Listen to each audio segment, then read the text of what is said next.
Hey, what's going on? It's Bill Burr, and it's time for the Thursday afternoon, just before Friday, Monday morning podcast, and I'm just checking in on you. Just checking in on you, seeing how you oh, Jesus, I am late today. I had a busy morning and all that shit. I went out last night, trying out some new stuff, just hacking it up. Oh yeah, when you put together a new wow, when you got nothing, okay. I mean, I got nothing when I got something, if you know what I mean. But now I got nothing. I take all rules of hack, I throw it away. I was doing shit about Trump, you know. And that's the amazing thing about the fucking news cycle is even that already seemed old. Like talking about him he got fucking shot. You would think that would last. And I'm already feeling, is this kind of fucking yesterday's new one? And I was a kid. Let me tell you something. Let me tell you kids something. Back in the day when I was a kid, getting shot in a political campaign, that meant something. Whoever took the picture won I don't know how to say it. I always say a Pulitzer Prize. The big fucking award. If you're a bird watcher, cameraman, right? Yeah, you would get that thing. And now it just seems like, like his handlers are probably thinking, I wish, it didn't happen. But if it was going to happen, I wish it happened closer. I still don't buy it. I'll be honest with you. I just don't think anybody's on the fence when it comes to Trump and Biden. They are very polarizing people. And I just think, whoever you're with, they could literally, be fucking, punching a baby and you're still going to vote for them. Not because you even like them, because you hate the other person so much. So I think for the sanity of the country, just fucking do the election now. So stupid. They keep doing these debates. They're talking about golf. Jesus Christ. They're two fucking crazy old people. Just fucking get it over with. That's how I look at it, right? You know what I mean? But no, it's the dog days of summer with politics too. Anywho, what else? Oh, sad news, but also inspiring news because he lived so long. The great Bob Newhart passed away today, I believe. He was 94 years old. Just one of the greatest to ever do it. And I'm sure they're posting all these things about him online, and then young people are just like, this was funny, duh, and just trashing him. No, it was fucking hilarious, and it was groundbreaking. He did the one-way conversations. That was like what first got him to where he was. He had these amazing comedy albums that were like number one on the charts in the early 60s. He kind of broke right after Lenny Bruce. Look, this is how far back this guy went, and he worked with all of those guys: Mort Saul, Woody Allen, George Carlin, Richard Pryor, all of this stuff. And then he went on and did the Bob Newhart show, which was just this incredible show, and it was the first thing that kind of, did the whole. You have a psychologist sitting with a circle of crazy patients. He kind of came up with that comedy premise that is now done to death and seems hacky, but he was the first guy to get there doing it. Then what was it? He did the Newhart show, which had the greatest callback of all time. This is for younger people if they don't know. So when he did the Bob Newhart show, he played a psychiatrist, and he was married to this actress, I forget her name, but she was like, I don't know, I had a crush on her. She was smoking hot. And, that was in the 70s. And then in the 80s, he does Newhart. So from the Bob Newhart show to Newhart. And that show also made it into syndication. And then I didn't watch that one that much, but he owned like a hotel up in the woods. That people, like a bed and breakfast that people would come to. And then there was the crazy locals. I'm so-and-so, this is my brother Daryl and my other brother Daryl. That was the thing. And the way that they wrapped up that series for the longest time was thought to be the greatest finale of all time, which is they wrap up the series and then it just cuts to him lying in bed. And he's in bed, the bedroom of not that series, his first series, if that makes sense. I don't know how to tell this. It's such a Twilight Zone. He wakes up in bed next to his wife from the first series for the wrap of the second series, saying, I had the craziest dream. I dreamed that I was running a hotel in the middle of the woods in New Hampshire. And she's just like, oh, Bob, go back to bed. And it was just wild. That like blew everybody's mind. Like I said, this is also, 40 years ago, them wrapping that thing up. And anyway, just a lifetime of amazing comedy. And I actually got to meet him 2 times. And this is something I've noticed about people that live into their 90s is they stay up on what's going on. And I think I was with Bob Saget, rest his soul. And he goes, I'll introduce you. I go, I don't want to. This. And he goes, no. He probably knows who you are. He pays attention to stuff. And I went up and I met him. He goes, oh, yeah. He's seen some of your stuff. And he mentioned one of my jokes. I couldn't believe it. And I found, who else have I met that was really old and was like that? Norman Lear was another guy that I met. And through Bob Saget, because he knew all of those guys. So I was at Bob Saget's 60th birthday party. He goes, let me introduce you to Norman Lear. I couldn't believe it. And I smoked a fucking cigar with him. Insane. And I was saying, like, what did I say to him? I said something along the lines of, like, you made some of the greatest shows of all time. And then he immediately corrected me. He said, still making. He goes, I got a series coming out on Netflix. He was 96 or something. So, that's kind of something that I learned through those 2 guys, and then also my grandmother who lived forever. My grandmother was all up on all the new gadgets. She kept her car nice. She had a house. She then downsized to a condo when my grandfather passed away, and she kept a few things from the past, but she always had the latest gadgets. She was always up on stuff, always watched the new shows, listened to the new music. She kept living.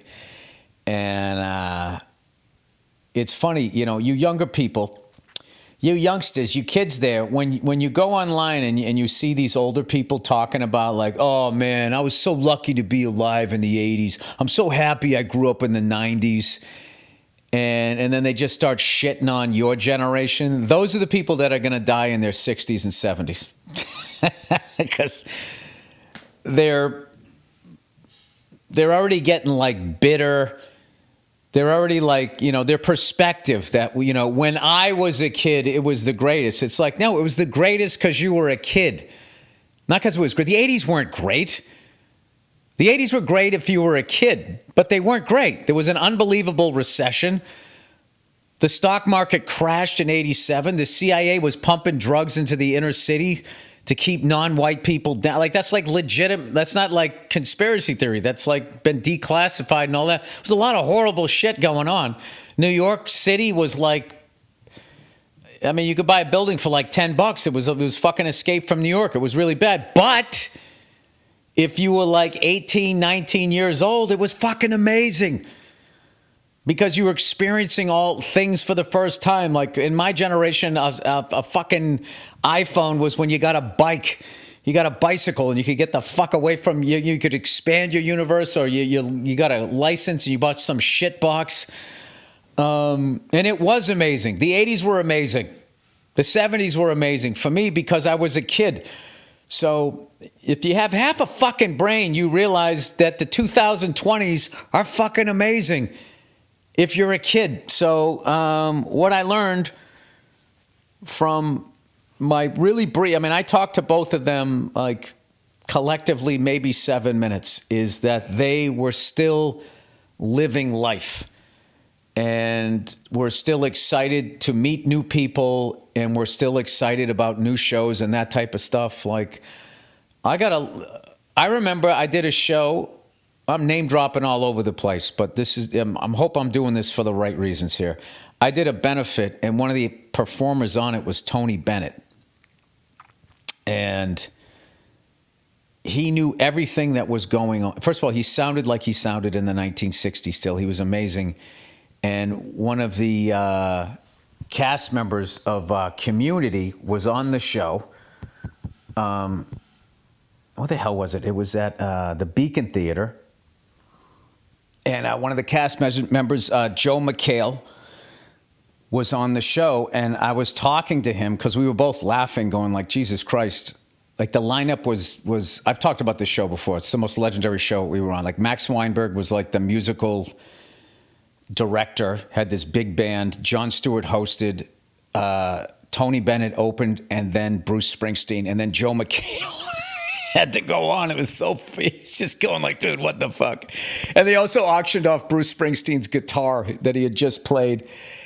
I remember Bruce going like, watching Tony going, I can't follow this. So then he went out there, he was sliding on his knees and jumping on the piano. It was fucking insane. But anyway, what I really remember from that was Tony Bennett went up to Joe McHale and asked him if he could get a DVD of the latest season of Community. And he was full of life. Like all of those guys. Paul Anka, another guy like I went to go see Paul Anka. That guy has more life in him than the average 30-year-old. I was on a plane one time, and I swear to God, I sat next to Frankie Valli. And it was one of these things I'm looking, going, I know this guy's somebody. He just has this vibe, man. He's looking too cool and all of that. And I thought it was him, and I Googled him, and it was him. I remember when we landed, how easily he got up. He was well into his 80s, and he sprung up like he was still in his 20s. So as much as I admired Bob Newhart's comedy and everything, when I met him, what I really was blown away by was how excited he was to still be living. Which is a great thing to have when you meet your heroes. You don't want to meet them, and they have like, you don't know how to write jokes today and all of that fucking shit that I'm watching these idiots from my generation talking about the young people now going, oh, you never would have survived the 70s and 80s. Like we went to a fucking war. It's like, what were we doing? We were riding around on bikes. Crab apple fights and snowball fights. What the fuck were we doing? We weren't in the Marines. Like, what the fuck are you talking about? This generation's actually in the middle of fighting this never-ending war or occupation in fucking Iraq, which is more than my generation ever did. So I don't know what they're talking about. And then also, like, when they do that dumb shit going like, kids from the 80s, and they show us doing something, kids from now, and they show them on like fucking these electric scooters and shit. It's like, we would have been riding those things if they existed. I rode one of those things in Old Dad's. They were fucking amazing. I had such a good time on them. If I wasn't so paranoid about putting my information out there, I would get an app and I would fucking zip around on them. They're fun as shit. So anyway, and speaking of my generation, I stumbled upon an amazing documentary that just came out last month on Hulu. It's called Brats, and it was about the Brat Pack in the 1980s, which is what this group of young actors were branded by one writer for like New York Magazine or something like that. And it was produced and directed and all done by Andrew McCarthy, who was one of the actors that got branded that. And I never realized what they had gone through, and I also never realized that they were sort of the first generation of actors where there was like Hollywood started making movies about young people from young people's perspective, so they needed young actors. They had done stuff. There was like teen idols and stuff like that, but it wasn't to the level, and it also wasn't done as well because John Hughes, the way he was able to write in the teenage voice, and I guess from watching that documentary, one of the actors was saying that he was open to like improv or whatever. Whatever, you should really check it out if you're from my generation or if you're younger and you're interested in it. It was this amazing thing where it was just this young group of actors. They were making movies.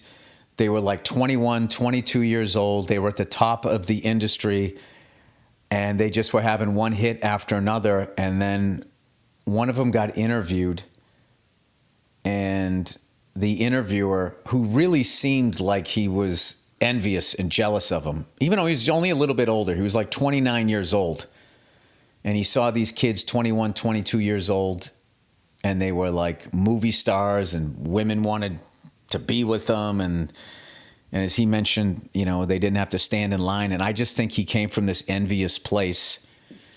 It's really wild because in the end of the documentary, Andrew actually interviews the guy that really torpedoed all of them and just lumped them all into one thing and just made it seem like they didn't care about acting and they were just these spoiled fucking brats, and they weren't. What it really was, it really had nothing to do with them.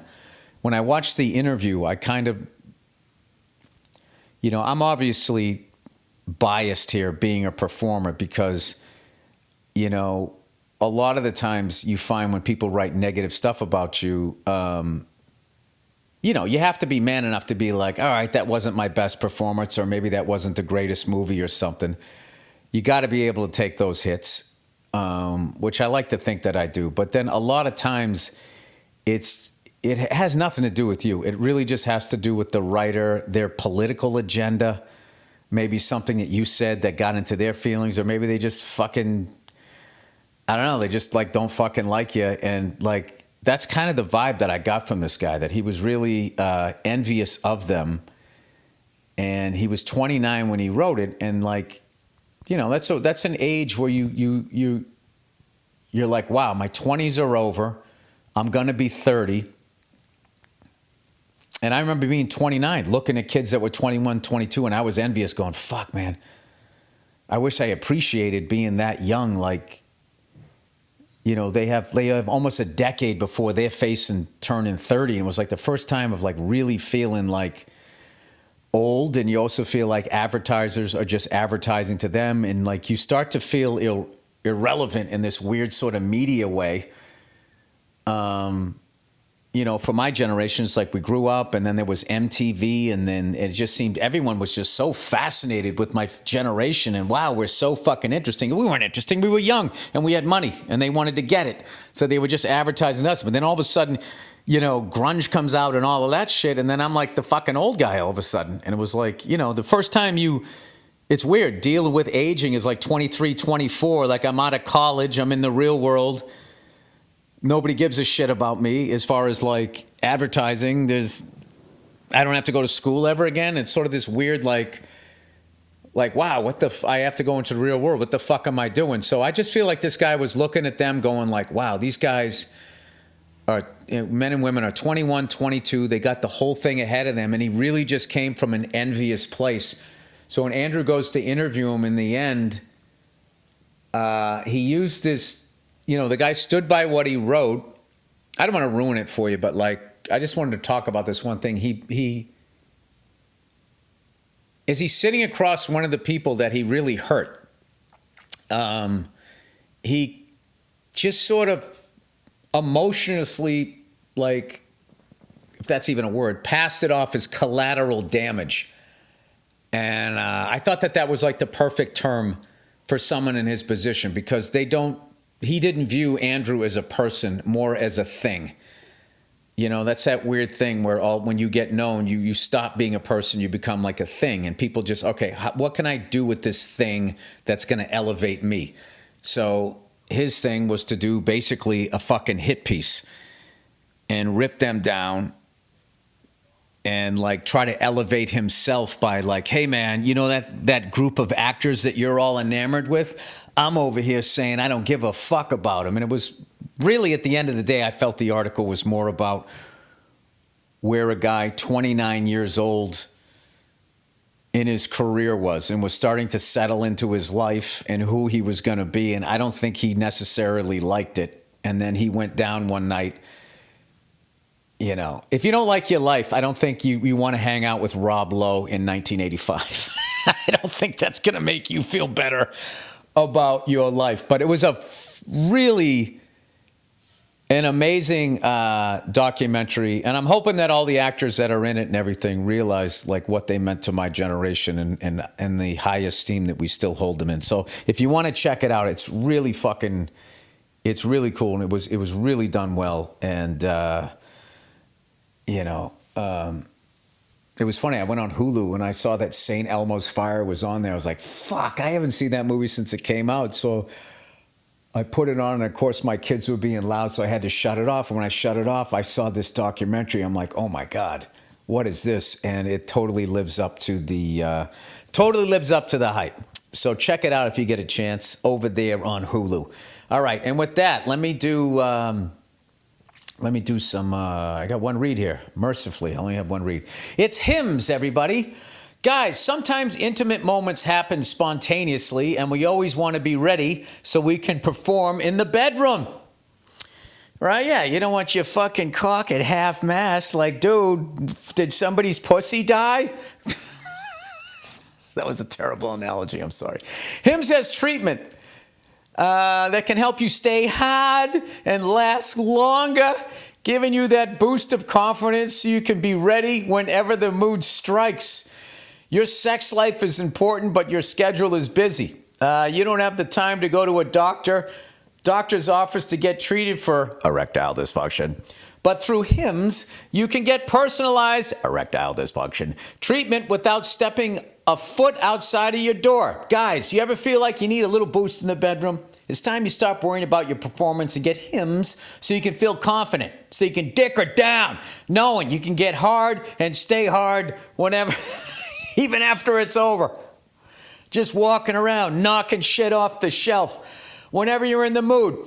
Hims is changing men's healthcare by providing access to affordable sexual health treatments, all from the comfort of your couch. Hims provides access to a range of doctors' trusted erectile dysfunction treatments such as chewable hard mints, proven treatment like Viagra and Cialis, or generics for up to 95% cheaper. If you want to get the RC Cola of Viagra. The process is simple and 100% online. No uncomfortable doctor's visits. Just answer a series of questions. Why would it be uncomfortable? I would just go right to a doctor. Hey, old Johnny's staring at the floor here. What do we do? Get him to stand at attention. Just answer a series of questions on their site, and a medical provider will determine the right treatment option. If prescribed, your medication ships directly to you for free. No insurance is needed. Pay one low price for your treatment, online visits, ongoing shipments, and provider messaging. Start your free visit today at hims.com/Burr. That's HIMS.com/Burr for your personalized erectile dysfunction treatment options. Hims.com/Burr. The products mentioned are chewable compounded products which are not approved by or verified for safety or effectiveness by the FDA. You're rolling the dice here. But what's the payoff, huh? Oh, say, can you see? Prescriptions require an online consultation with the healthcare provider who will determine if appropriate. Restrictions apply. See website and details for important information. Subscription required. Price varies based on product and subscription plan. This is something I've been watching lately at the beginning of my day.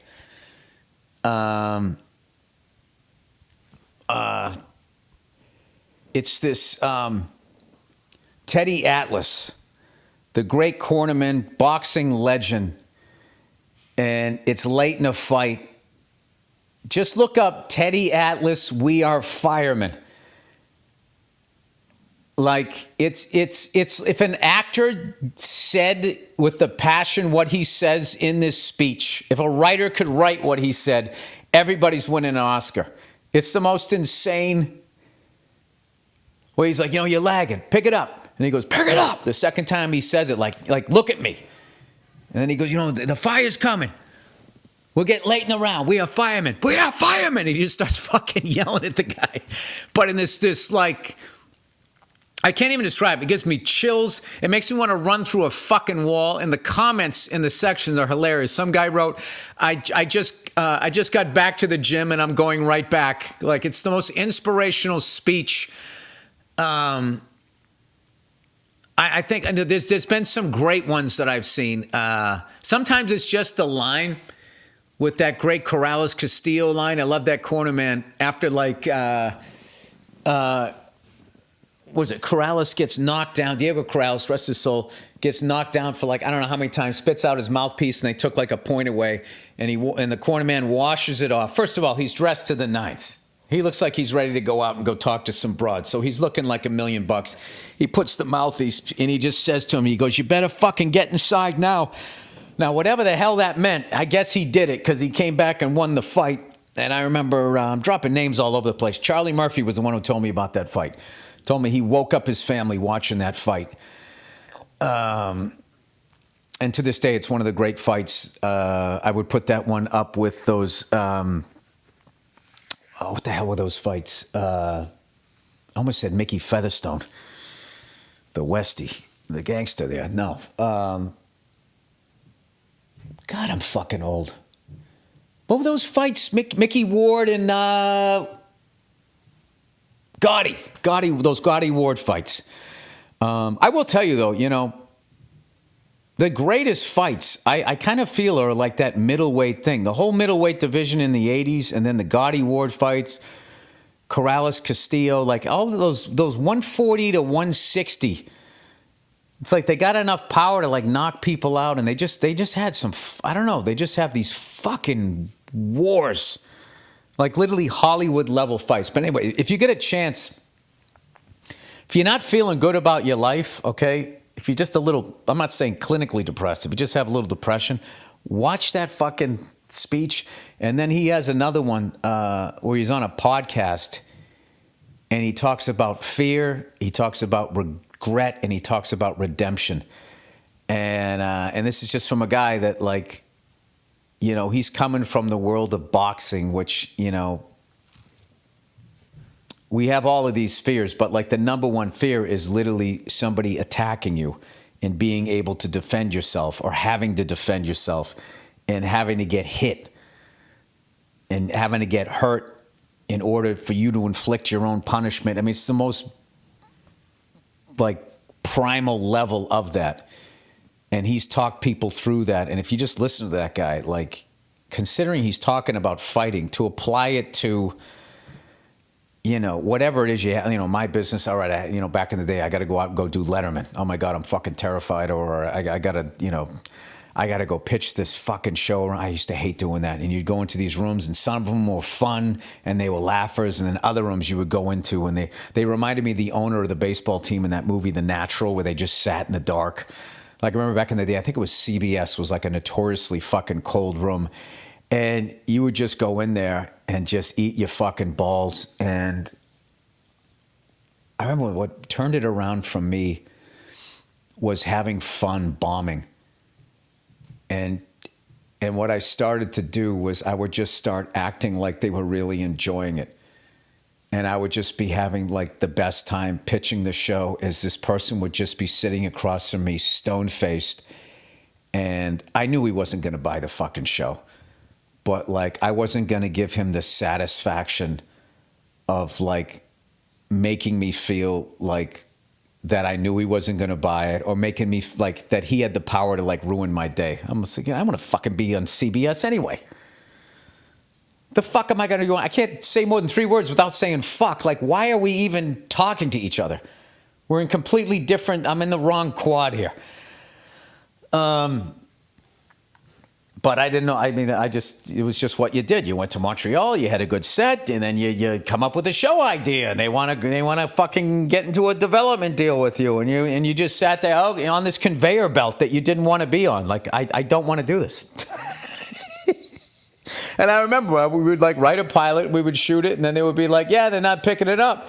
And everybody would be bummed out, and I'd be like, great. Oh my God, great. I get to go back to being a comedian, which is what I want to do. But it was a fear thing, because being on a hit TV show when I was younger was terrifying to me. It was just like the pressure of it. It was weird. It was just sort of a weird thing to want something and also be terrified of it all at the same time. So if you get a chance, watch that. And with that, the All-Star break is over, Did you guys watch any of it? Were you watching the debates? Because for whatever reason, you haven't quite figured out who you want to vote for yet, which I just don't believe. Shout out to Jarren Duran of the Red Sox, the MVP, hitting a fucking homer. So this little team that can somehow, get the wild card, or maybe run down Baltimore. Who knows? all seems to be coming together. The American League team will have home field advantage this year. But, knowing that at any moment someone could come in and steal it.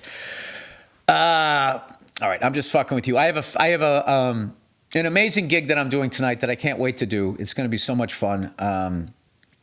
There's one of those mom and pop movie theaters that me and some friends of mine, Nate Craig and Dean Del Rey, and All Things Comedy, we're all going down there, and we're going to do some comedy. And we sold the place out. All the money's going to go to this little movie house because there's a lot of people out there saying movies are dead or whatever, and it's just like I think these maybe the days of the giant Cineplex, I don't know if those are over, but these one-room movie houses, I think those things are going to stick around the way, there's an old school soda fountain. There's always going to be people wanting to go there and get a root beer float. There's always people that want to just go and do some old school shit.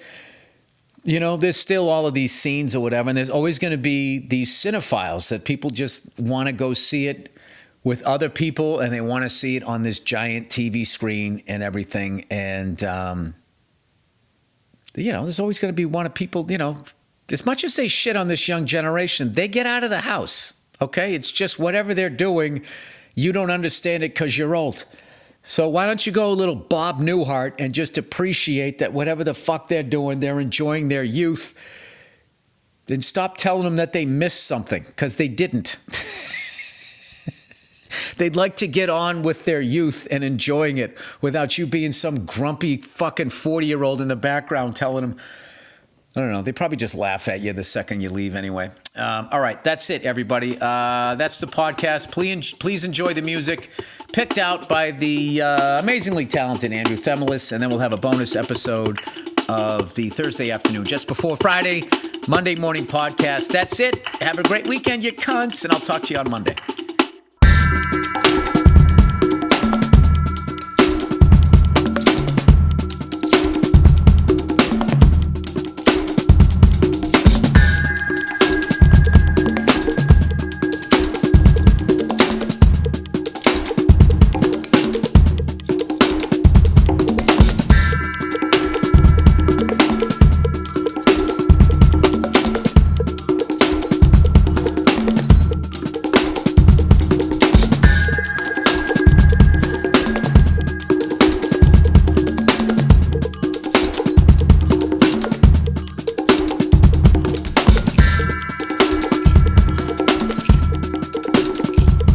Hey, what's going on? It's Bill Burr, and it's time for the Monday Morning Podcast. For Monday, July 18th, 2016. What's going on? How are you? I hope you're good. I hope things are well. Is everything okay with you and the family? Anyways, this is the last week of writing for F is for Family. We got a table read today, and then tomorrow we punch up, fix whatever jokes didn't work at the table read, and then on Wednesday we record it, and then I get my life back. So fucking excited. So fucking excited to have this behind me, all this friggin' work, and I'm very excited for you guys to see this thing. Granted, it's animation, so it'll come out sometime fucking 2036 or something. I don't know. Well, that's how it works. That's how the process works. But I know the big thing is actually writing the scripts, and we're finishing it tomorrow after the punch-up, and then I'm done. I have the same giddiness I used to have. Remember, like, the second week of June, where just even the fucking nerds didn't give a fuck anymore, right? They weren't cleaning their glasses. They were just showing up. They didn't give a fuck, right? Your teachers were dressing casual. Everyone just was, it's over. It's over. Let's get the fuck out of here. It's unbelievable. I don't, that's why, like, sometimes when I look at homeless people, because everybody just wants to get the fuck out, and nobody, you just don't want to work. And every once in a while, you look at, like, these fucking bums. And I don't mean, like, people, like, something tragic happened to them. You know what I mean? Like, I don't know, like, some sinkhole swallowed up their fucking home, and then they didn't have sinkhole insurance, and now they're fucking, sleeping at a bus station. I don't mean those people. I mean the bums. The old school hobos. The guys out there riding the fucking railroads, right? With a stick with a handkerchief around it with a little peanut butter and fluff another sandwich inside of it. Those guys, they got to figure it out. They always feel how I feel right now. You know why? Because they never have to go to work. It's always over. It's always over. And then, you know, what do? You go to a new town, you wash some dishes. Next thing you know, you're eating beans over a fire outside, eating them with a knife or some shit. Is that how they used to do it? Or is that just what the actors used to do in those old movies, trying to make an interesting choice? I'm going to eat with my knife. Maybe that'll make me the next John Wayne. Yeah, they have it fucking figured out. You never done that? You never just walk down the street in the middle of the day, in the middle of your fucking stressful day, you're coming back from lunch, wondering mentally, how the fuck am I going to get through the next 4.5 fucking hours? And you just walk by and you see some homeless guy just napping, laying on a park bench or even on the sidewalk, and just so fucking sprawled out and just in such a deep level of sleep, it actually looks appealing for half a second. I'd love to interview one of those people. Just be like, who won the Super Bowl this year? Just to see how out of the loop they are, / how big are sports. Do you know who Tiger Woods is? Do you know what happened to him? Are you aware that we're at war right now? Still? Where were you when it started? Were you behind a desk? Were you normal? Did you have a suit? Did you sit there and laugh at jokes that you didn't think were funny, but just doing it to try to get to the next level fucking cubicle? Is that what you did? At what point did you just decide, fuck this? I want to take a nap when I want to nap. Can you imagine if you were allowed to nap whenever you wanted to nap, how much better the world would be? You could just be at work and just be like, hey, you know what? I'm going to go lay down for about fucking 20 minutes. Just go over and curl up in a fucking ball, and that'll be it. What I'm trying to say, people, is I'm very excited. As much as I enjoy writing these fucking things, it's just great that, I'm looking at my dog right now, just fucking chilling out, just fucking laying there. She's laying there. I don't even know why she's tired. Fucking tired from all your goddamn sleep, and I'm jealous of you, Cleo. Cleo! Nothing. She knows I'm talking about her, but she doesn't give a shit. She's fucking tapped out. She's laying on the rug. There's a little bit of sun spilling in from the window, and she picked the sunny, warm part of the rug, and that is it. That's all the fuck she needs. No upward mobility.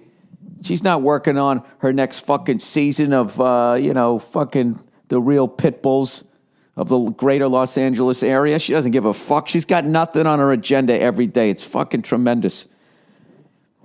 Maybe that's why their lives are only 10 to 15 years. They just get to live like because when you look at your whole life, if you're lucky, you get 10 to 15 years total of just bliss. And the rest of it, is just dealing with some cunt with coffee breath telling you didn't have enough, you didn't bring the right fucking forms. You got to go back home and go get something else and stand in line again. That's what the rest of your life is like. But if you're lucky, 10 to 15 fucking years of it, you get to live like my dog right now, taking a nap on the sunny part of the rug. By the way, there's so much shit going on right now, like on the internet, on the interweb, that I just don't understand what is the big fucking deal. That whole George Bush dancing thing, I looked that up thinking he was going to be just an absolute fucking lunatic. Like, oh no, stop, you're making all white dudes look bad. Everybody already knows we can't dance. It wasn't bad at all. He looked like he was in a good mood. His fucking energy, it's like, I get that fucking energy. He's showing up. He's a patriotic son of a bitch. That's his jam. He sways a little bit. And you know what's great too? Is in his head, he's laughing at Obama like going, aha, you still have to do that job. George Bush is on summer vacation. And the fucking look he has on his face, that's the same look I have. All I got to get through. I just got to get through fucking basically tomorrow. Get through the next rewrite, and then that's it. And of course, there'll be a zillion punch-ups and editing sessions, but like the fucking daily grind is it's done. That's where George Bush is at right now, you know? He fucking launched the missiles. All right? Bunch of fucking people died. He's mentally past it. He bought his pieces of land down in South America that sit on aquifers. You know? Who knows? Maybe he goes out and he gets a fucking 12-pack. I don't know. He just looked like a really fucking happy guy. Since when does a president have to know how to fucking dance? He does it. All his fucking job is to get on TV and scare the shit out of you about whatever the fucking people above him who want to make money on something. You know, we got to get these people. We got to get those people. We got to get some people. There's some people out there that coming to get you. They're coming to get you. These people, man, these people, they don't like you. They don't like you sitting there on your couch. It's like, how the fuck do they not like me? They don't even know me. I haven't interacted with these cunts. You know who has? You have there, fucko. What did you and your friends do to piss them off? You know what I mean? You went out and you pissed off another fucking country. Now you're trying to make it seem like they're out there to get, they're not coming after me. They're coming after you, you cunt. They're never going to get to you. You know why? Because you have security and I don't. And I'm just fucking sitting here. Sitting here with a mug of fucking tea. That would be great collectively if the world did that, you know, and the world leaders, right? All of them. They wanted to start a war and be like, these people and those people, oh, the people, they don't fucking, you know, the infidels and all that. And everybody, just all regular people just sat there. Oh, really? Is that what's going on? Well, listen, dude, if you got a beef with them, why don't you go fucking settle it? Because I've never talked to those people. And then that's it. Then we watch it on pay-per-view. You know, slap fights, world leader slap fights, you know? And it doesn't solve anything other than we just get to enjoy complete fucking sociopathic, money, power-hungry fucking psychos just slapping each other in the face, you know? Then we just get to sit in the crowd eating popcorn going, oh! Oh! Just watching them slapping each other. That's as far, you know something, if we were really civilized, that's as far as it would go. You know, we just sit there and watch, you know, Obama have a slap fight with the Al-Qaeda guy or a fucking ISIS guy, and then that would be it. And there'd be nobody underneath any of them. It wouldn't even be Obama. It would be the corporate cunts who make all the fucking money off the misery. I'm sorry, people. Just that, you know, I don't know. I hate how they always act like the world is going crazy. The world is not going crazy. You just keep showing the crazy shit. It's like these fucking lunatics, that cunt there who drove the fucking truck into the people. It's like, why did that guy do that? People never did shit like that. At least to the when I was growing up, people did not do shit like that. At least as far as the sheer amount of these fucking incidents now. And I really think it's because I think it's the news coverage. They wanted their last act on Earth. They want people to then be like, inside the crazy mind of Joe Blow. He was born, and they get to do his whole fucking backstory. I think that's what they're going for. So, obviously, when something like that happens, you got to report on it. But I don't want to know the person's name. I don't want to know a fucking thing about it. They should die completely fucking anonymous. And I think if why don't we try that? You know, instead of, you know, the people who get fucking killed, maybe they talk about them for fucking, you know, once or whatever. But the person who fucking kills everybody, you know, they get their own little fucking hour-long special. You know, as news people sit there with their brow furrowed, you know, disturbing, blah, blah, blah, blah, blah, blah. And they fucking talk about it for 24 hours and they make $1 zillion in advertising. Oh, I'm a fucking cynical cunt today. Absolutely. But by the way, that Bush dancing thing was not bad at all. He looked like he was in a great mood. And you know what? Good for him. Good for him, that fucking dope. Can I say he's a dope? I can't really say he's a dope. The guy's bilingual, right? You got to have some sort of brains in there. He was smart enough to realize he didn't belong at Yale, so he fucking drowned it in a 12-pack every 20 minutes. I mean, I relate to the guy. Anyways. Oh, by the way, if one more person fucking tweets me about that stupid suspension, the Tom Brady thing, the sheer amount of people that don't even understand that has nothing to do like all of a sudden it was proven that, you see, he is a cheater. No, that's not what that was about. The first one, that was the did he cheat? And that went to a court of law and was laughed out of court. The second one, all that was the NFL. They changed their argument. They go, we're a corporation. He's our employee. Do we have the right to suspend him? And the court was like, yes, you do. And then they came back and they said, hey, Tom, remember that fucking trial we had with no fucking evidence whatsoever? The kind of evidence that gets laughed out of court? Well, we're going to uphold it. So you're suspended. So that's basically what happened. I just don't. People hear what the fuck they want to hear. All right. Old Freckles has been working out. Old Freckles.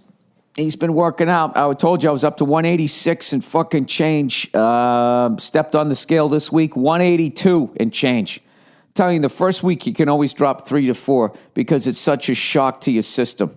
Of like, holy fuck, we're doing this now. If you just start eating healthy and working out, right?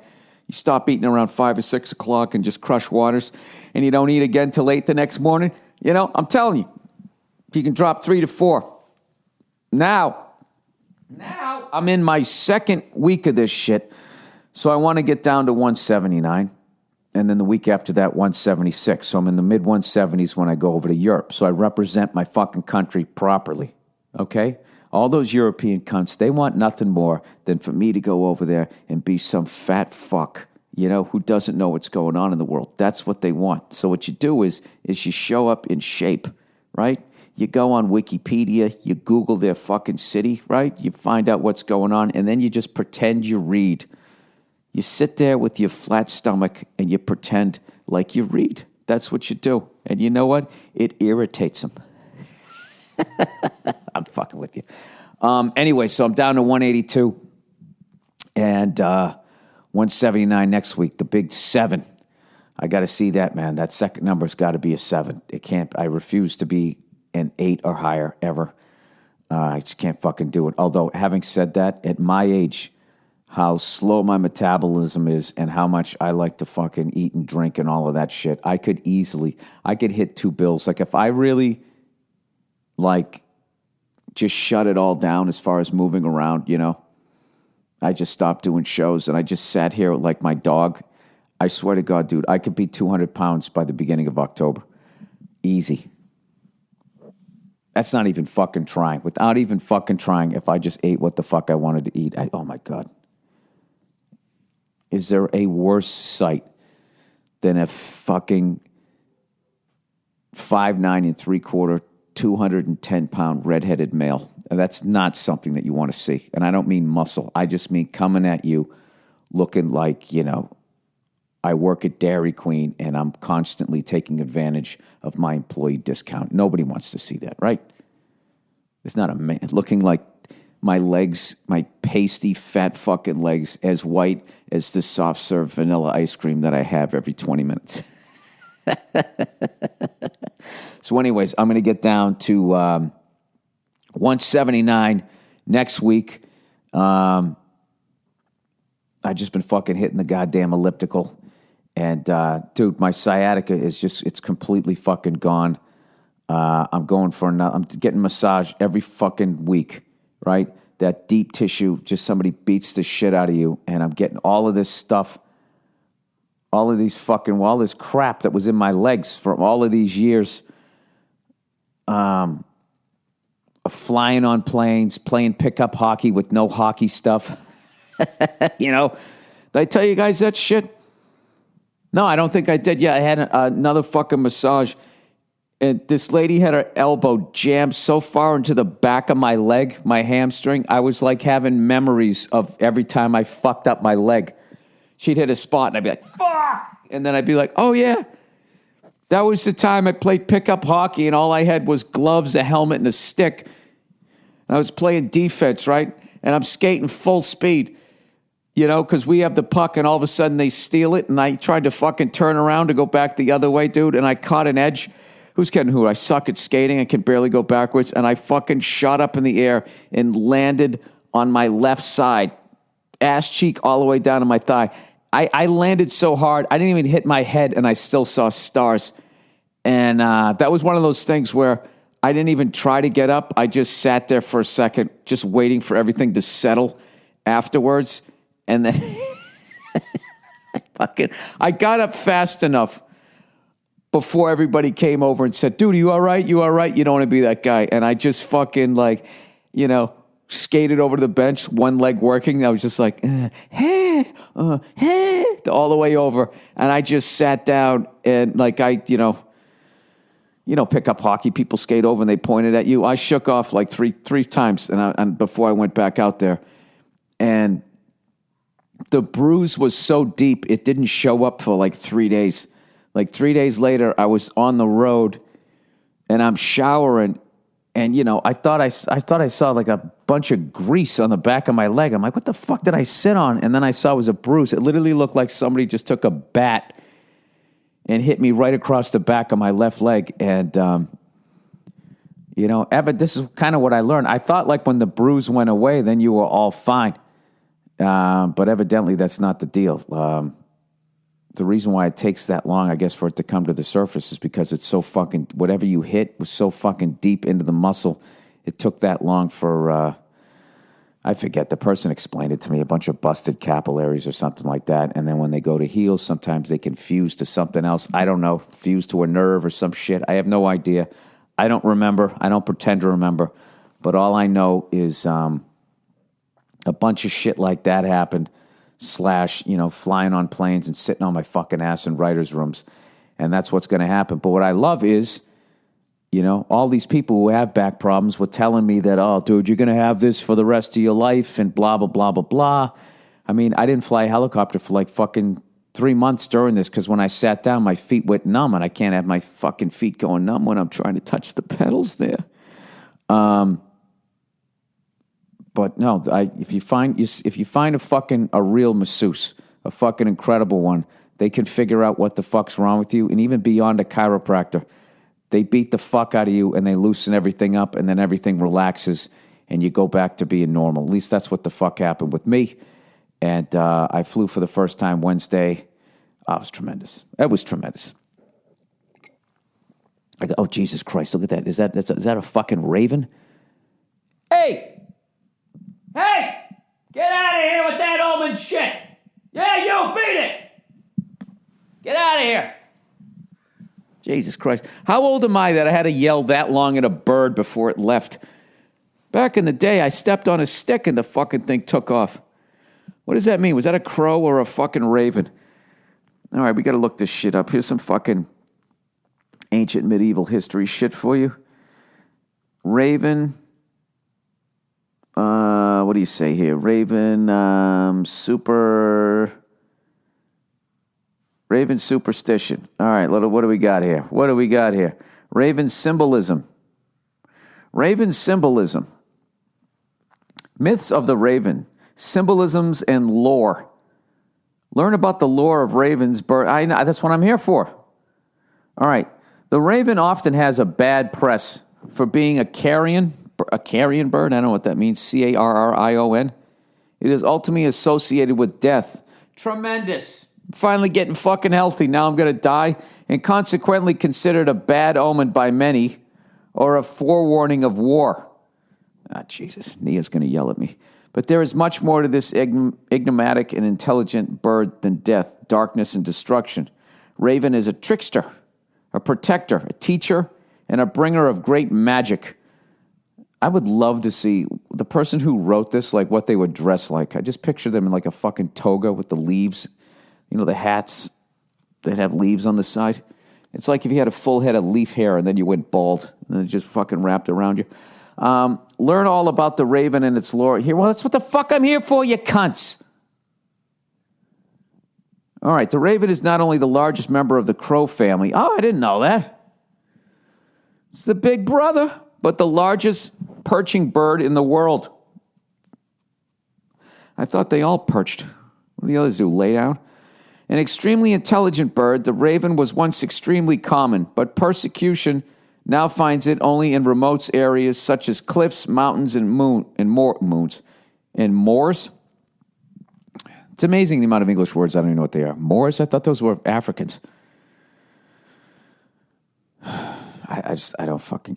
Evidently it was a crow because I don't have any of those things.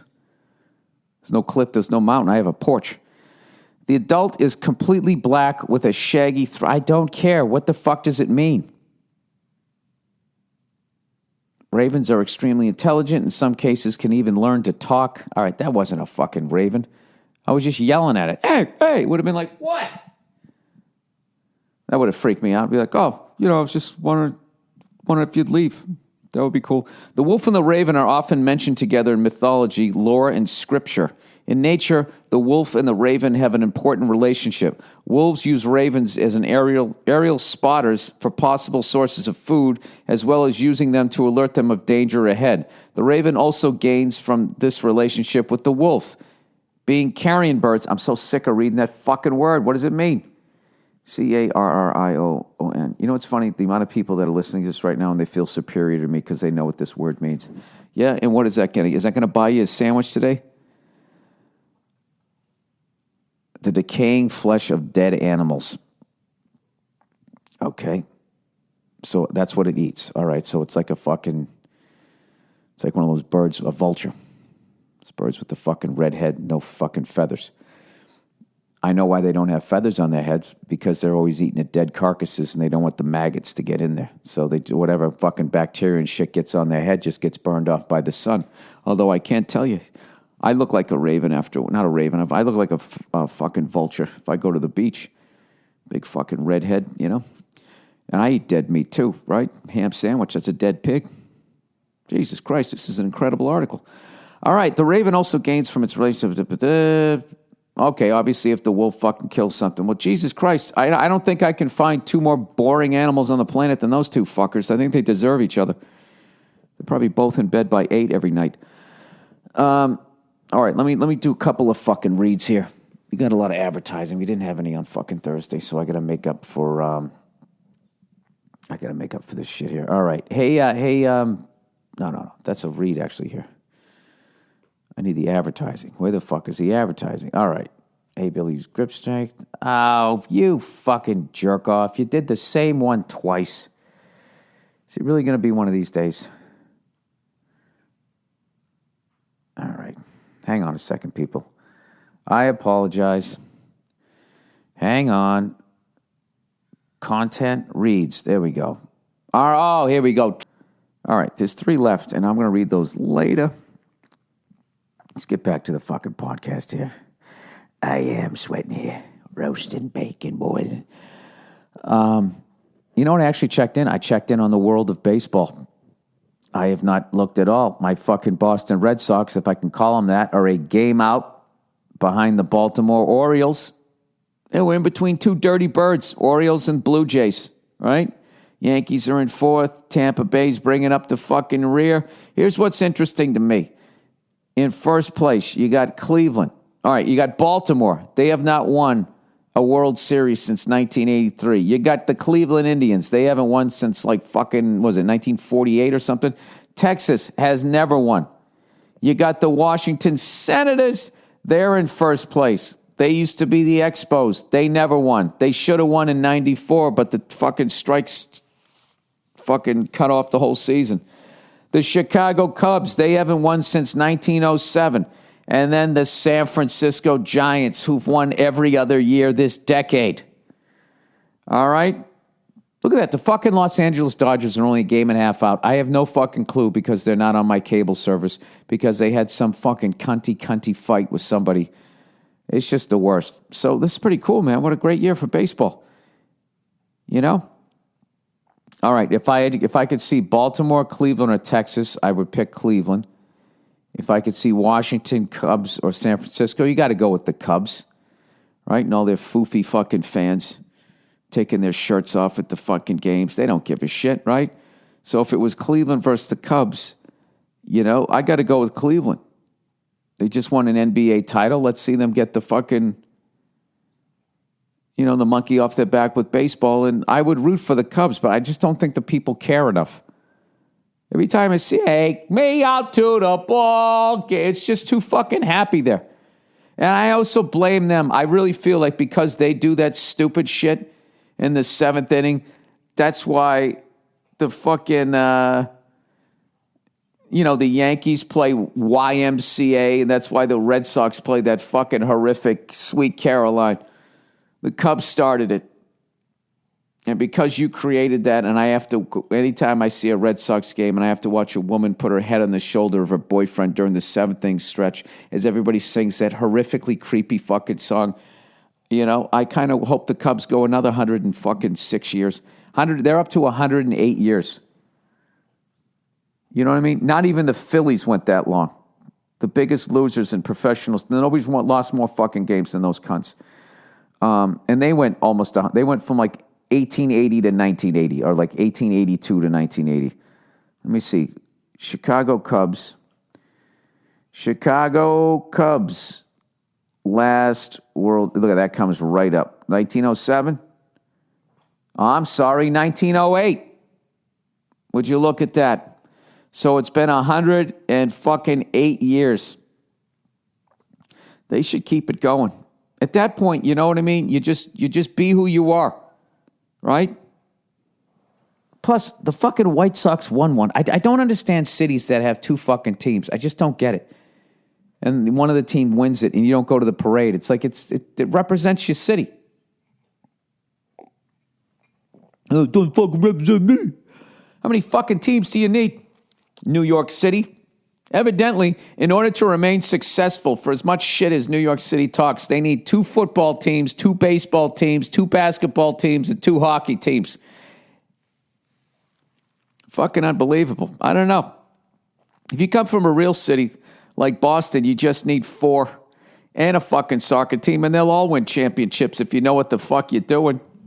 You don't have to hedge your bets and double down in every fucking sport. I'm telling you. What's really making my day is Rappaport has just been, lately, that guy he just won't fucking leave me alone. He was another guy all excited about the Tom Brady fucking, it's like, Michael, I agree with the suspension. A corporation should be allowed to suspend an employee, even if it is complete horseshit.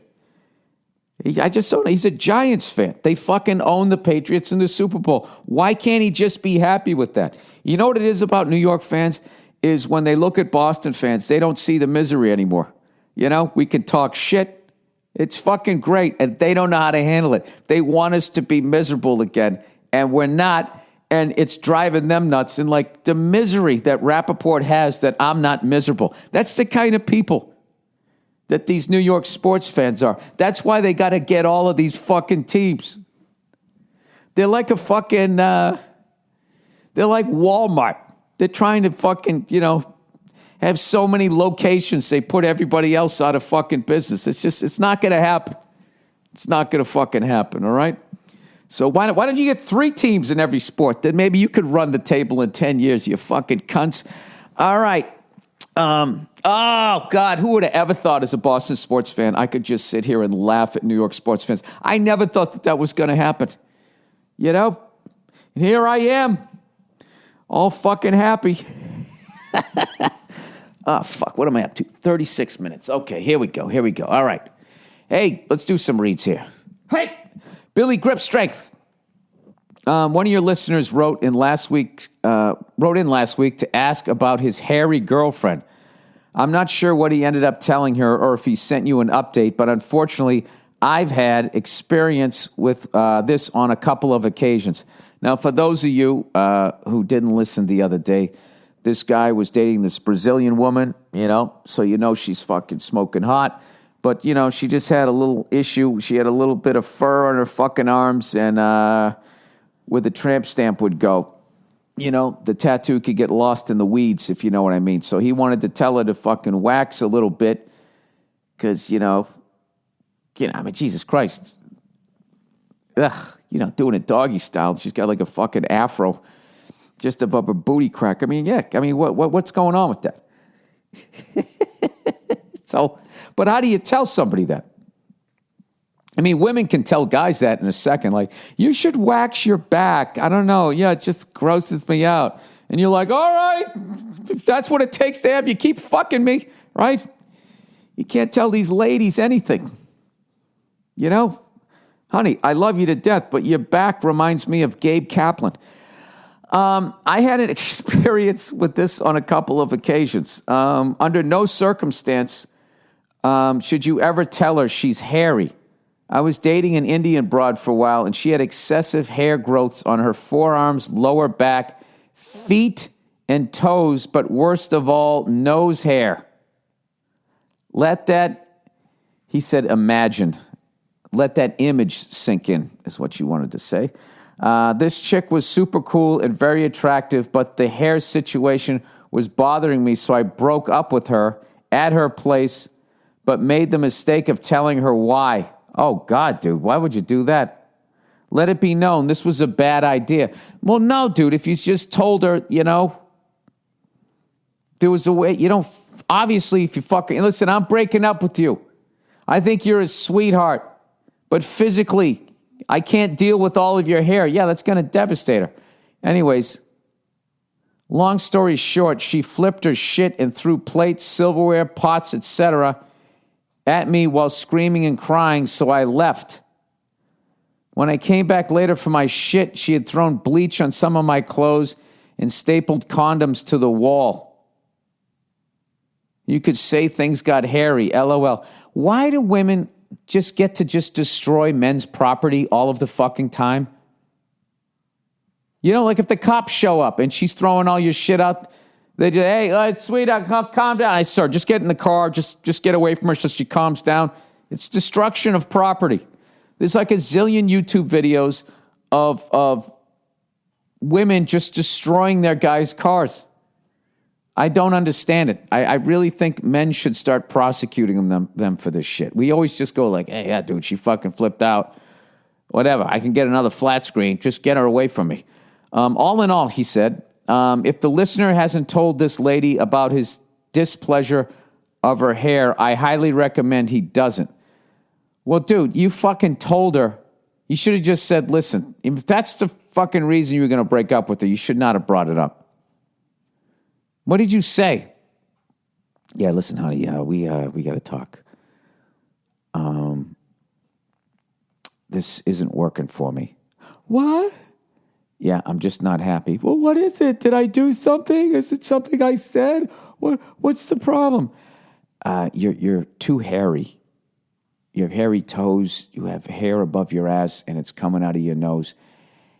And I just, you're just reminding me of John Matuszak, and I just, it's turning me on. Like, why would you do that to somebody? What you did, sir, was fucking mean. On one part of me actually respects the fact that you actually communicate, even if it was fucking mean, is you're going to get what you want in life. If you just don't give a fuck about other people's feelings to that level, you're never going to end up trapped in a fucking relationship. So it's good that you do that. But in the future, sir, if you're going to break up with somebody because of something physical, keep that to yourself. Because who's kidding who, dude? That's not the only reason why you broke up with her, If you gonna fucking tell her she was too fucking hairy, if you still liked her, why wouldn't you just say, listen, can you do me a fucking favor? You got hairy toes. Can we start off with that? Jesus Christ, it's like I'm dating a fucking cave woman. It's 2016. Have you watched any porno in your life? All right, on a side note, he said, you mentioned your home gym and current workouts, but I've never heard you talk about deadlifts. Do you plan on doing them? And if you already do, what type of progress are you making? Thanks, and go flog yourself. What is a deadlift?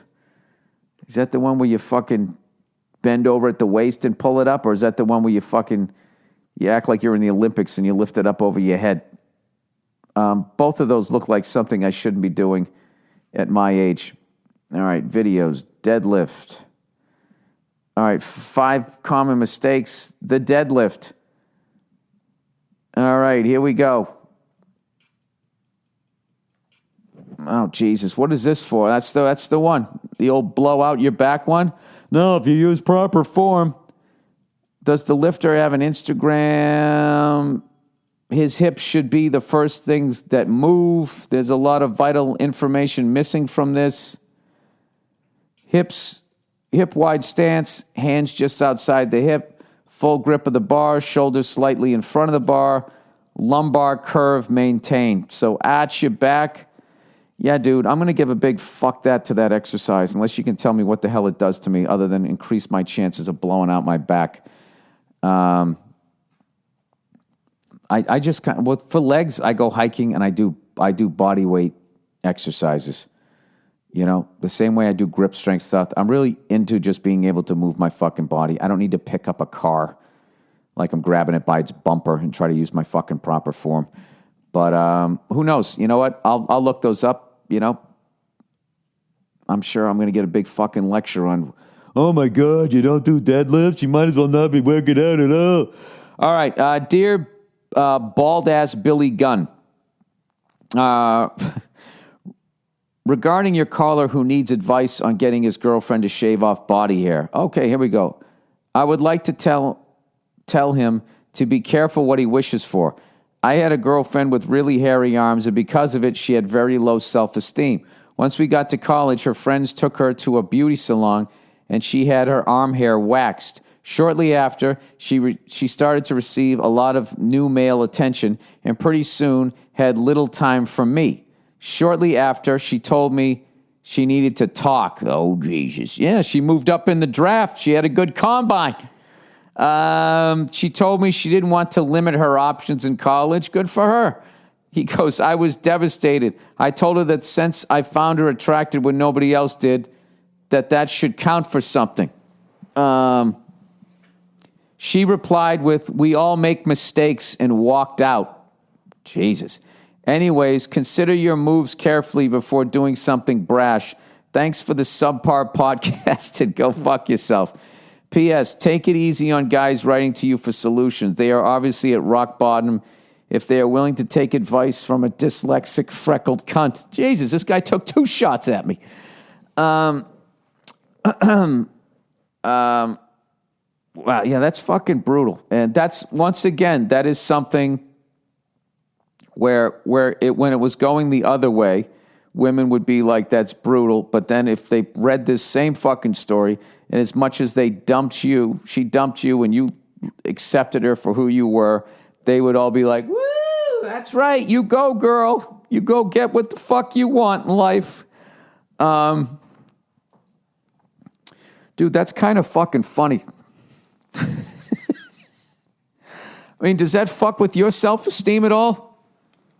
I think it did. I think that's why you gave me shit not once but twice at the end of it. I think you got a little bit of anger, which I would have had anger too.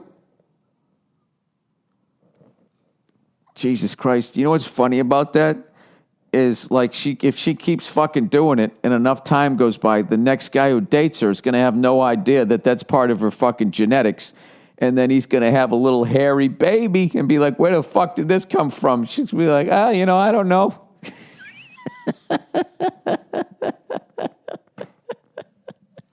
Fucking baby coming out looking like Robin Williams' arms. Remember his fucking furry arms? Rest his soul. Oh my God, that's fucking anything that happens to a guy it just ends up being funny. I don't know what it is. Everything that happens to a woman is tragic, but just when shit happens to guys, it's fucking funny. What are you gonna do? You know what you're gonna do, buddy? You go to the fucking gym, right? You go to the gym and just go, just start hitting on shit way out of your fucking league. Do it for yourself, man. She's reaching for the fucking stars. So should you. Take that as an inspiration, and God help the next fucking guy she gets with. Jesus fucking Christ. And then, the whole time she walks this earth, she has to live with that secret. Because I'll tell you, there's no fucking way she's telling the next guy that that's what's going on. If that held her back, right? And when she walks around and hangs out with all these other fucking beautiful women now in her beautiful people circle, and they have like fucking no hair on their arms, there's going to be something in the back of her head, And one day she'll have too many white Zinfandels, and she'll just say to her fucking boyfriend, there's something I have to tell you. Or maybe she won't. And then someday they have the hairy baby. The old HB, the dreaded hairy baby. I can't come into work today. Oh, what's the matter? My wife gave birth to a hairy baby. Yeah, dude, it's fucking ridiculous. I thought it was a little gorilla.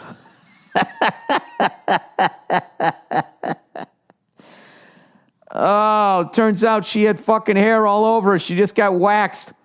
All right, dear Red Sonja. I don't know what that means. I hope I said Sonja, Sonja. Should I look that one up? I mean, if it's an insult, I got to see what it is. I want to share in the laugh, other than the fact I can't pronounce it or know what it is. Red Sonja. What is Red Sonja? Red Sonja, 1985, is a vengeful woman sets out to retrieve a magic orb with an ER. I got to see images of this. Jesus Christ, she's fucking smoking hot.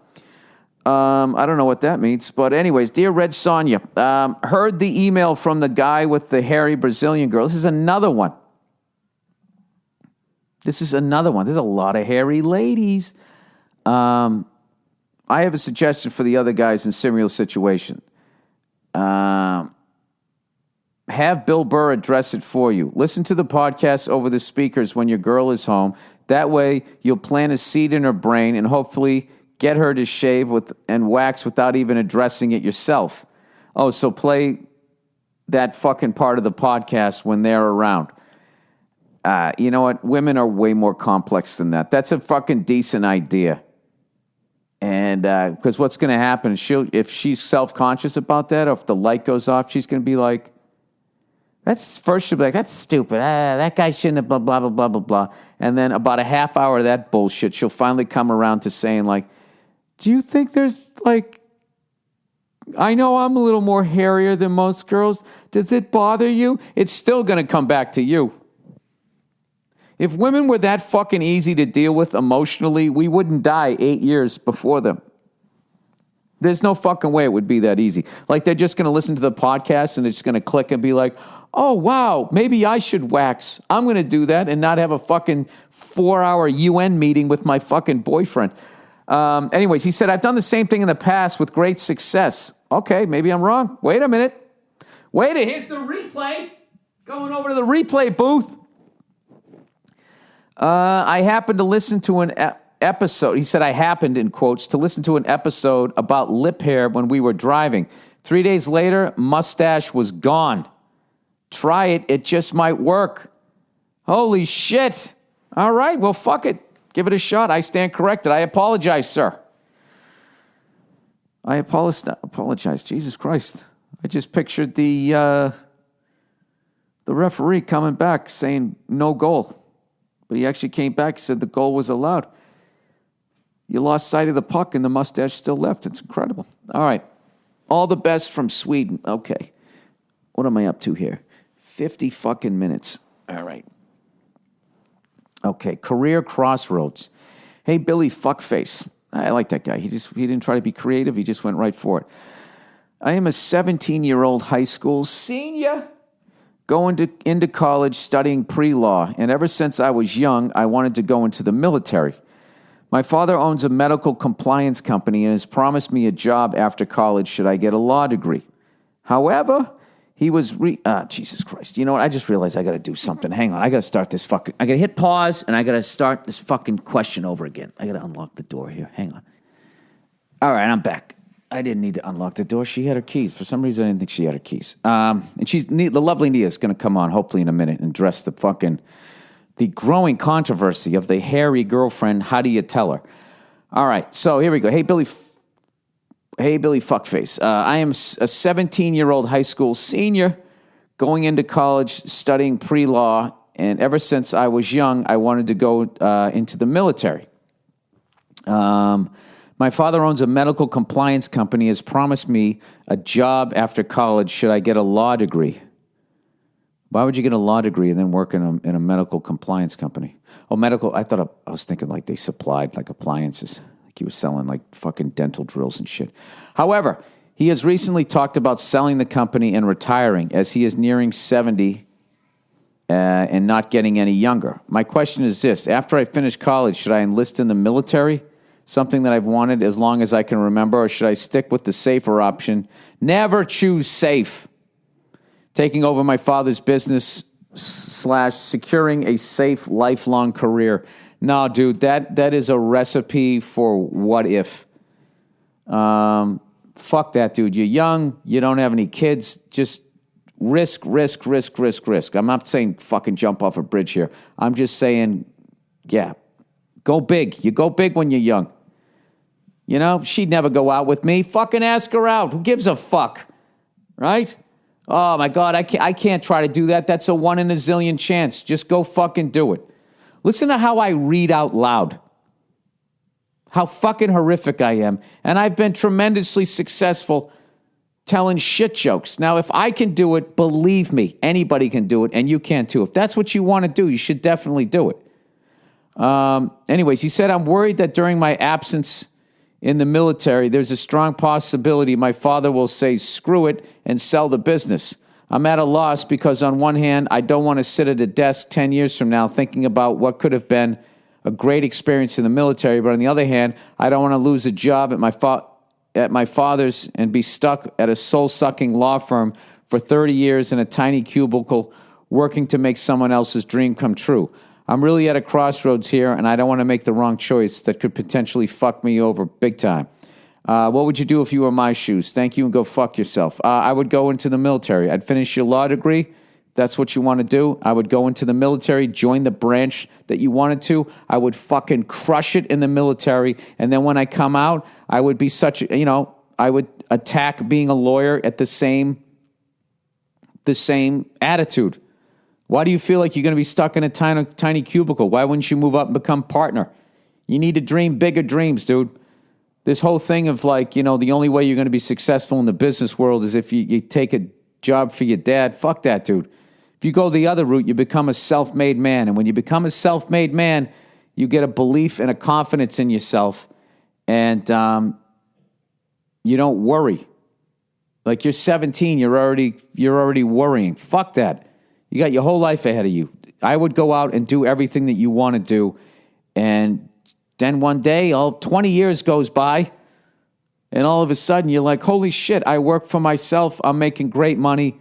I can go to the movies whenever I want to. I can take a vacation, I could talk shit on a podcast. Like it just completely the world opens up for you. But, if you go the safe route, there's that fucking gnawing, that haunting voice in the back of your head. What if I did this? What if I did that? You start sleeping at night, fucking thrashing and shit.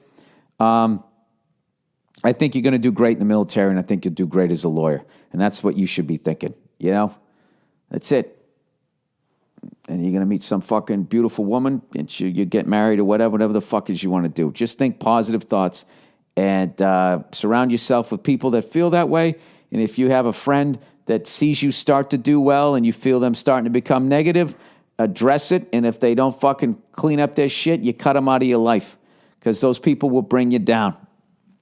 Stay here at the townie bar with your old football jacket on. Fuck that. All right? Good luck to you, sir. All right. Dating an older lady, an older broad. Hey, Billy Boy Fucknut. Been in a serious relationship with an older woman. She is fantastic. Cooks for me, rubs my feet, gives me sponge baths, and just an absolute gem. She has a great job, makes a boatload of cash, I guess. Escarole? Escarole. I don't want to say that word. And I also do very well for myself. Money is not an issue. I deeply care for her and love her. I'm 30 and she is 45, but she looks better than most girls my age. When we first met, I thought she was 32, so that's what initially attracted me to her. She's fucking slamming hot and a great person, and has a great personality. We can joke around, and I can say disturbing things to her, and she just laughs. Real class act type of broad. She was an 18-year-old daughter. She has an 18-year-old daughter, but as far as I'm concerned, I don't really give a flying fuck. My family had some opinions, and we're like, she's too old, blah, blah, blah. Fuck them. They have miserable relationships. She makes me a better person, and I feel good. Your thoughts, Billy Littlesack. Jesus Christ, just fucking everybody. They give me the old fucking 1-2 there. Well, dude, you sound like you're happy. That's what the fuck you want. There's nothing wrong with it. That's what you want. There's nothing fucking wrong with it. If she makes you happy, yeah, absolutely. Why would you leave? I don't know if you want to have kids. That would be a fucking issue. At that point, you freeze her fucking eggs and you jerk off into something. I don't know how it works. I don't pretend to be a doctor. Oh, fuck. You know what? I didn't read the other advertisements. All right, let me just knock out these last really quickly. Let's see how fast I can read these. All right. Hey, Nia, do you want to read this thing with me? Okay. All right. Well, that's the end of the podcast. But she's going to come here in the end, and we're going to, I don't know, a little bonus like 5-minute thing here. This could go south very easily, but we'll see what happens. Hang on. Let me hit pause. All right. The lovely Nia, everybody. Hi. How are you? I'm great, thanks. Okay. Let's get right down to it. Okay. All right. This guy, he's dating this woman. He thinks she's beautiful, but she's hairy. This thing again. Well, yeah, but you never talked to about it. We never got a female's advice on this. I thought we did. You talked about it? Yeah, remember I said, like, either, like, he sort of gets something waxed and they go together and it's funny, or he just, like, gets over it? You said that on the podcast? Or did we talk about that on our own, not on the podcast? And you got all mad at me because I was like, if she's not... What do you have against talking into the mic? I don't know. You just sit there and go like, it's Travis. I know. People tweeted me the last time, was like, I can't hear you. So you've told me talk into the mic. Just have it follow your mouth. Okay. But because the thing is, I feel like if a microphone is anywhere near me, it's going to microphone my voice. So I don't amplify? need to amplify. Wow. So I don't need to. It's very rare that someone makes me look like the smart one. Microphone my voice. So well, what you have to know is we talked about it, but with microphones, each one of them, there's ones that are designed to pick up 360. There's ones that are like, these ones are like directly on. Okay. So if it's directly on, that the reason for that is if there's other background noise, you don't want to pick that up. There's other microphones designed where you want to hear the whole room. These are directly on, so you got to speak into it. But this is not what we're talking about. Okay, sorry. All right, so I thought we talked about this, and she's got like hair on her lower back.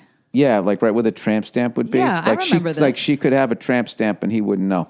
Right, because there's the whole thicket of hair under there. Yeah. Yeah, I thought we talked about this. But you stop saying that. Okay. I understand that you think that we talked about it. Neither one of us can remember if we did it on the podcast or not. This is just bonus time anyways. All right. So refresh our listeners. Well, my feeling You're dating a woman, she's got a fucking afro right above her butt crack. What do you say? There's nothing wrong with an afro. Hey, on your head. Boo, boo, boo. I think you have to... Answer the goddamn. This is just. It's a tough one. How long has he been dating this person? Can he be like, so what's with your little furry back over here? You're like my little chia pet, in a cute way. Like, can he say it in a cute way? How do you say that in a cute way? I don't know. Like say that. It. Oh, you're my little chia pet back here. Ugh. No. You know what? Maybe he could just sort of like. This is going to sound really fucking weird, but maybe you can just sort of like stroke it or whatever. But the thing is, she'll probably be like, oh God, no, don't touch that. I know there's like hair back there. It's so like weird. I hate it. And he can go, why don't you get it waxed? And she might be like, I don't know. Like, I'm embarrassed. I'll go with you. I'll wax something with you. How about that? I'll wax something. You wax something. I have an idea. Boom. That's done. a good idea. Right? I have an idea too. What? How about when, if she's wearing like a sexy shirt so it doesn't quite reach down to her pants, when she goes to get up off She probably doesn't wear shirts like that. When she goes to get up off the couch, you just reach up and grab her little back hair and go, get back down here. And you pull her back. What if she's lying on her stomach at the beach and he starts braiding it for her? I know. It's bad. It's bad. It's kind of your question. Situation. Well, this one guy was saying he was dating this woman. She had like even hairy feet. She had like hairy toes. Shit happens, man. I know, but what the fuck, Nia? You got to handle that. I mean, ideally, yes, you would handle that. In a perfect world. In a perfect world. But, I had girlfriends for years who had a little, like just like the little shade of a mustache, and they just never it just never really occurred to them to wax it until like recently. And I remember I had a friend I saw her, I hadn't seen her in a while, and she was like, "Do you notice anything different?" And she kept turning her face in a certain way, and I was like, "Did you get your upper lip waxed?" You don't look like "Yes, Burt Reynolds finally." anymore. Yeah, she was like, "I finally did it." She's like, "I don't know, I was always just intimidated to go into the place," and she's like, "But I'm so glad I did." So I feel Is like that what it people is? people are self-conscious, and you think you'll go in there and you'll get judgment by the waxing person, but the waxing person has waxed, Chewbacca down there, so they don't care. That's their job. So it could be that she's just like a little embarrassed to go to a place and have it taken off, because who wants to say, "Oh, I have to go get my back waxed today"? Well, you don't have to say that. You just walk in don't, yeah. and you go, "Hey, can you wax my back?" You don't even have to whisper it. I know you don't. So, Oh, no, but if you go there, do other people see you getting your back waxed? no. You're in a private room. Oh. Whenever you get any kind of waxing service, it's not a Oh, public. so you're in there like Steve Carell? Oh, Yeah, Clarkson. exactly. Yeah, so you're All right. you're in a private thing. So he just has to do it in a cute. You know way. what this one asshole did? What? He goes, "I suggest you don't tell the woman that she's hairy." Mm-hmm. He told the woman, he broke up with her and said the reason why he was doing it was because she was so hairy. That's not the way to do it. Isn't that the meanest thing you've That's ever... the fucking meanest thing ever. Yeah. Is that something are you that shallow? Because that's something that's easily fixable. Are you that fucking shallow that you break up with someone and it's like, because you had hairy back? Like, what a fucking asshole. It was back, feet, nose. A lot coming out of the nose and then the arms. That's unnecessary to say that after the fact. If you love somebody, No, and there's some even if you kinda- don't, even if you don't love somebody, you don't do that to somebody. yeah, no, that's not okay. But then, she started throwing plates and he fucking left and then came back. She had dumped bleach on his clothes and stapled some condoms to the fucking wall. The usual destruction of property that for some reason is validated. Do you have, I've never actually noticed, do you have back hair yet? What do you mean back hair yet? Like, because I feel like that's something as men get older. I have actually never known. Turn around. No, I don't have back hair. Let me see. Oh, Jesus Christ, Nia, you fucking sleep next to me every goddamn I know, day. but I just never thought to look for that. No, I don't have back hair. You know what? There is a very fine little area in the lower back tramp stamp area. Not a lot. You can barely see it because your hair is so fair. But like, no. You have a very small, like, Yeah, I got nothing back there. There's nothing back there. I mean, there's more on your chest than on your lower Yeah. back. It's a very small amount. But the thing is, I feel like in 10 years, that shit could get a little thicker. Yeah, in You 10 can barely years, I'm see going to it be right now. close to 60. I mean, I'd still have you wax it. What, in 10 years? Mm-hmm. What, with my white fucking back hair against my white back? Because it bothers you when I wear a fucking half shirt? I mean, what are we doing at that point?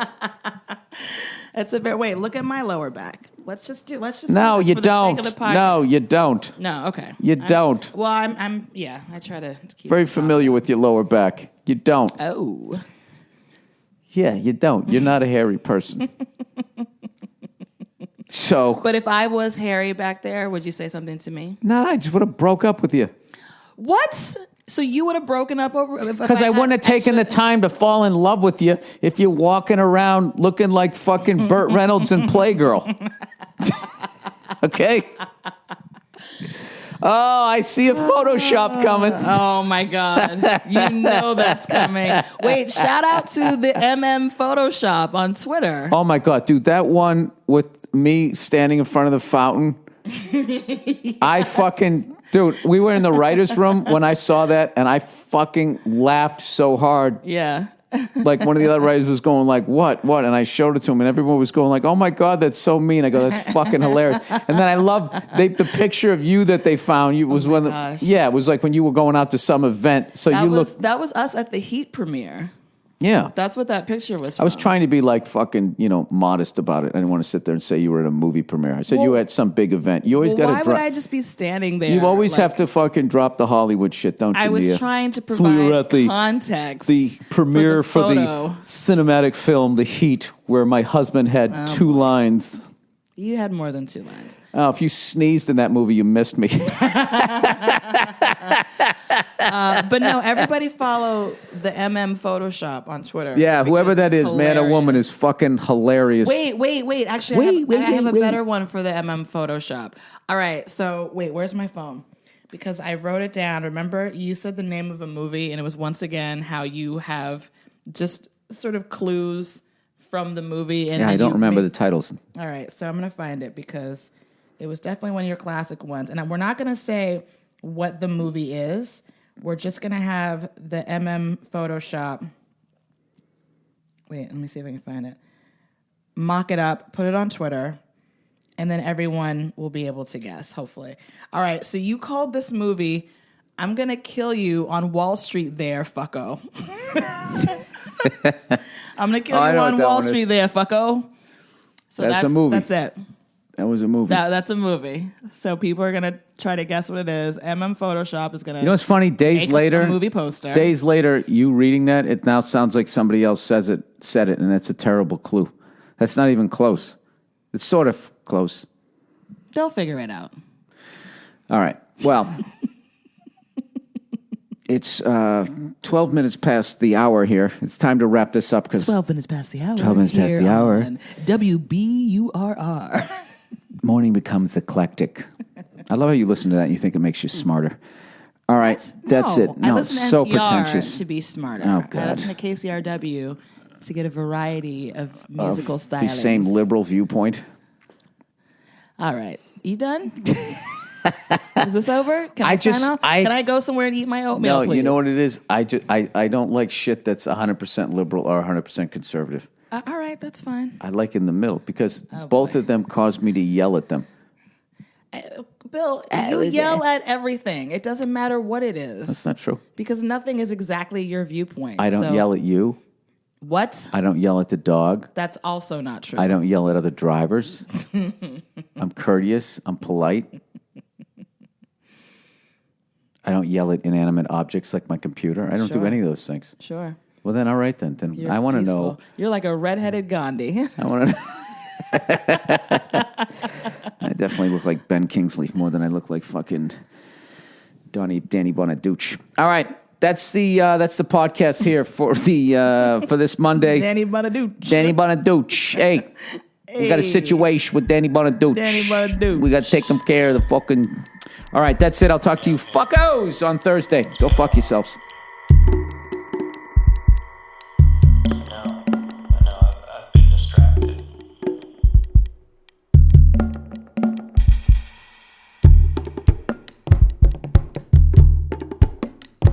I've just been looking for some answers, really. Well, have you been asking the right questions? How do I know what the right questions are? That's a good start.